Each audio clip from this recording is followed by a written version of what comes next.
Ebi byagamba mu rukiko rw'abanyamahurire urwakorera mu kanso ya Mbarara City akasheshekera izoba abantu bajya kwihambara netunga kitinisa cha sito mu kwezi kwa mushanjo mu mwaka gw'2020 tarabiriho kujaguja kuona cyo kwanza cyabyona twajiro municipality twaba state tukereka gensi ngo turi state ubu nubwo bwire twatanise na meya witu na speaker na kanso yona kujaguza kwereka ngo Mbarara tushemerirwe Mbarara turiyensi y'amate n'ubuki Mbarara nesununji y'abantu bakunda abantu bije batureni ase abirebe sitekira kahabwa Mbarara City yayoreke ngute ziri kuza kucingwa okwenda ngo abashubuzi bazikoyesa hasande okuguza ibintu byabo twija kubikiriza enguto orwa buremba bana Lucas Drive Baguta Street ezo nguto tujya kwikiriza abantu kugureza bebi kandi twakorengene na polisi kugira ngo eze nguto izoberyo tujya kuzikorozinga off for traffic twine koragana na city so ntoreka abantu bona ngo ko ibari ninge mirimo yone ibarukora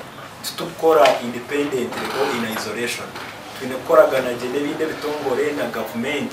kwina ngo mirimo yite twabantu kore base kutwangira umwe bintu bitukumera abo kushanga ngo tukumanya twasa kuyohereza aho kubasa kwebuza Seza umwijuka mukuru w'ekibine kiri kugita abashubuzo muri Mbarara City Mbarara City Traders Association inga chetemba sita yagera ngo festival neja kubahwera kwetera mutoki kureba he barugire naho bahika mu bikwatire no kushubura deni kintu nzakureba ku marketing iba kweta marketing abashubuzo nibetaga kumanya marketing kumanya kubara tekri tujya mu katare kubara uguze bakashopinga abaguzi deni bakabaguraho bakakunda bakakora sente n'amago. We have been having what we called the inter-division soccer tournament, which we want to grow into the Mayor's Cup. This is going to traverse through, it has traversed through the 6 divisions of Mbarara, and these are the divisions of Kachika, Bihari, Kamukuzi, Nyamitango, Kakoba,